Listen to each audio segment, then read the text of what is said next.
Syria, एक देश जहां बस गृहयुद्ध का कहर है, एक ऐसी धरती जिस पे हिंसा के जख्म हैं, लेकिन इन सब के पीछे जेलों की दीवारों के भीतर एक और खौफनाक सच छुपा है।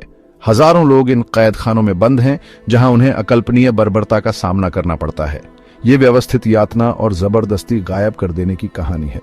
बशर अल असद के नेतृत्व में सीरियाई सरकार ने अपनी जेलों को आतंक के हथियार में बदल दिया है।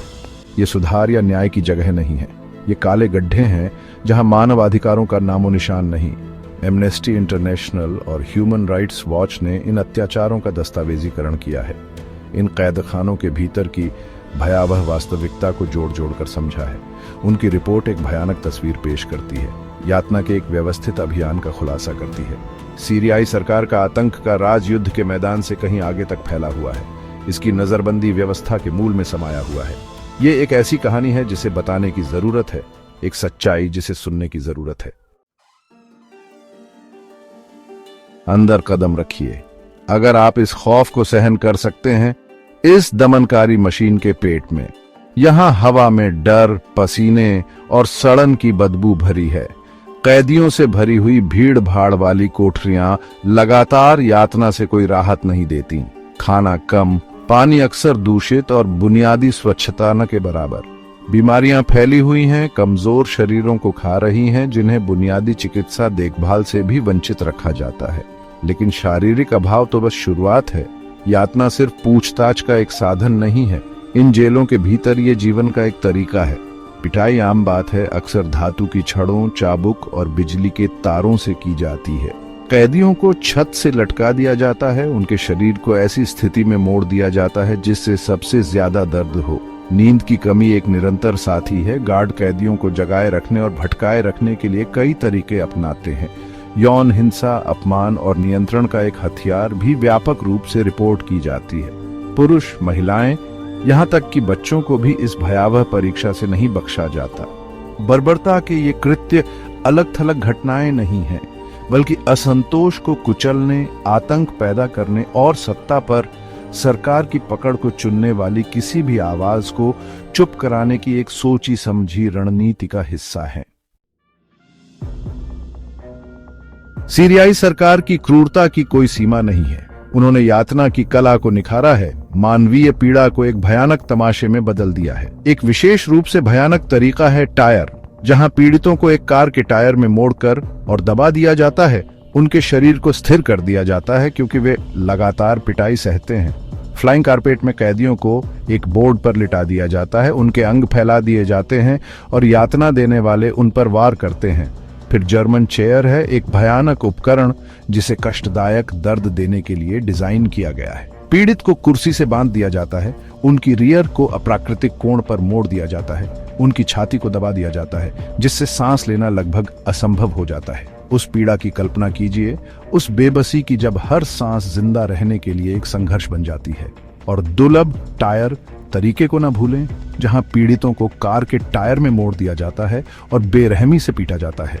ये सिर्फ यातना के तरीकों के नाम नहीं है, ये मानवीय क्रूरता की गहराई के भयानक प्रमाण है।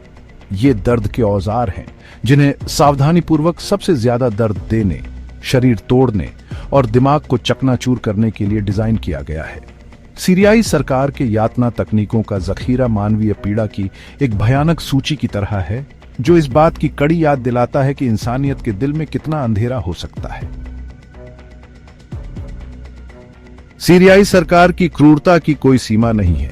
उन्होंने यातना की कला को निखारा है, मानवीय पीड़ा को एक भयानक तमाशे में बदल दिया है। एक विशेष रूप से भयानक तरीका है टायर, जहां पीड़ितों को एक कार के टायर में मोड़कर और दबा दिया जाता है, उनके शरीर को स्थिर कर दिया जाता है क्योंकि वे लगातार पिटाई सहते हैं।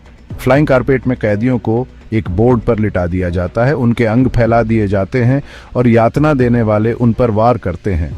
फिर जर्मन चेयर है, एक भयानक उपकरण जिसे कष्टदायक दर्द देने के लिए डिजाइन किया गया है। पीड़ित को कुर्सी से बांध दिया जाता है, उनकी रियर को अप्राकृतिक कोण पर मोड़ दिया जाता है, उनकी छाती को दबा दिया जाता है, जिससे सांस लेना लगभग असंभव हो जाता है। उस पीड़ा की कल्पना कीजिए, उस बेबसी की जब हर सांस जिंदा रहने के लिए एक संघर्ष बन जाती है। और दुर्लभ टायर तरीके को न भूलें, जहां पीड़ितों को कार के टायर में मोड़ दिया जाता है और बेरहमी से पीटा जाता है। ये सिर्फ यातना के तरीकों के नाम नहीं हैं, ये मानवीय क्रूरता की गहराई के भयानक प्रमाण हैं। ये दर्द के औजार हैं जिन्हें सावधानीपूर्वक सबसे ज्यादा दर्द देने, शरीर तोड़ने और दिमाग को चकनाचूर करने के लिए डिजाइन किया गया है। सीरियाई सरकार के यातना तकनीकों का जखीरा मानवीय पीड़ा की एक भयानक सूची की तरह है, जो इस बात की कड़ी याद दिलाता है कि इंसानियत के दिल में कितना अंधेरा हो सकता है। भाग 4, अथाह गहराई से आवाजें। ठंडे आंकड़ों, भयावह रिपोर्टों के पीछे असली लोग हैं जिनके नाम, परिवार और कहानियां हैं। लचीलेपन की कहानियां, अकल्पनीय पीड़ा की और अदम्य मानवीय भावना की। इन नजरबंदी केंद्रों के बचे हुए लोग अपनी परीक्षा के शारीरिक और मानसिक निशानों को सहते हुए बहादुरी से अपने अनुभवों को साझा करने के लिए आगे आए हैं। मानवीय क्रूरता की अथाह गहराई में एक झलक पेश करते हैं।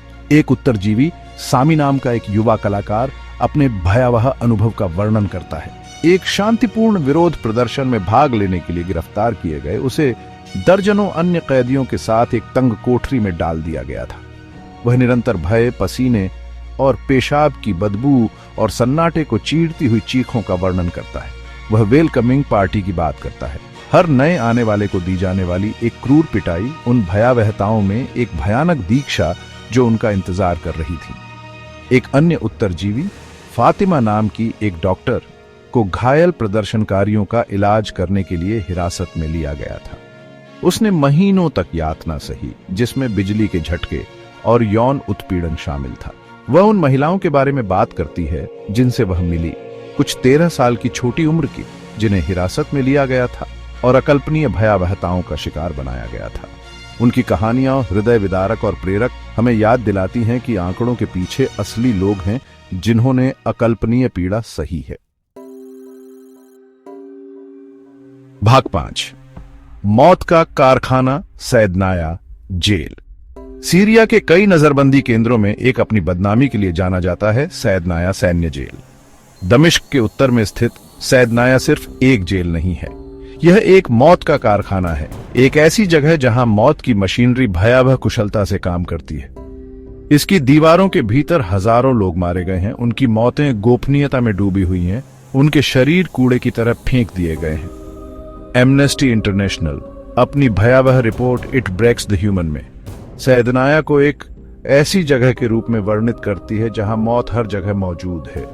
कैदियों को व्यवस्थित यातना दी जाती है जिससे कई मामलों में मौत हो जाती है। जो लोग पिटाई, तनावपूर्ण स्थिति, बिजली के झटकों से बच जाते हैं, वे अक्सर बीमारी, भूखमरी या निराशा के शिकार हो जाते हैं। फांसी आम बात है, बिना मुकदमे के, बिना न्याय के, बिना दया के की जाती है। सीरियाई सरकार इन आरोपों से इनकार करती है, लेकिन बचे लोगों की गवाहियां, मानवाधिकार संगठनों द्वारा सावधानीपूर्वक दस्तावेजीकरण और मौतों की भारी संख्या एक अलग तस्वीर पेश करती है। सैदनाया सिर्फ सीरिया के जमीर पर एक दाग नहीं है, ये बुराई के लिए मानवीय क्षमता की एक भयावह याद दिलाता है।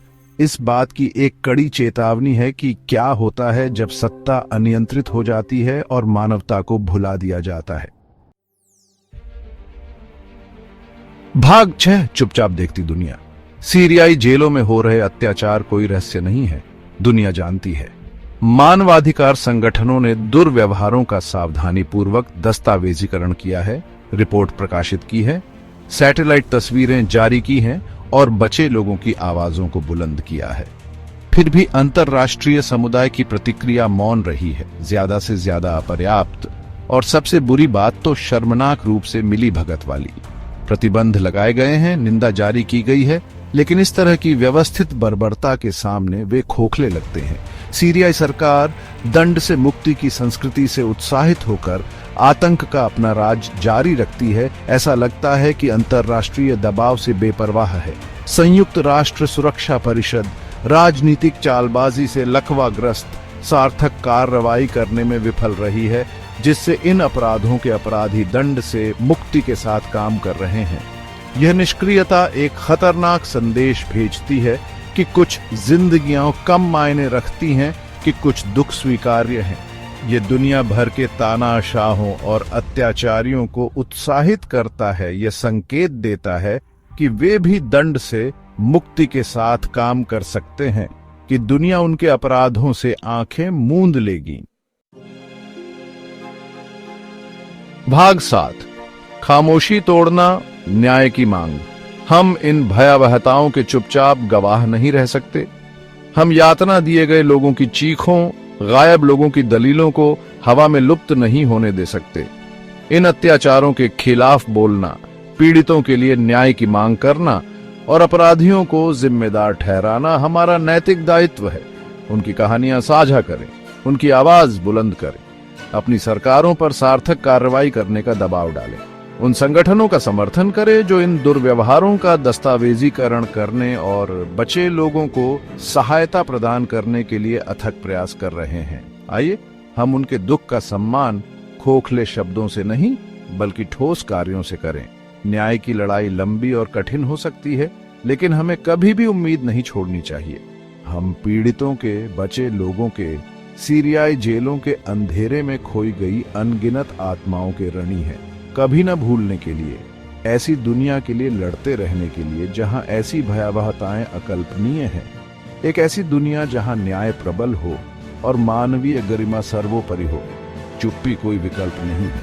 कार्रवाई करने का समय अब है।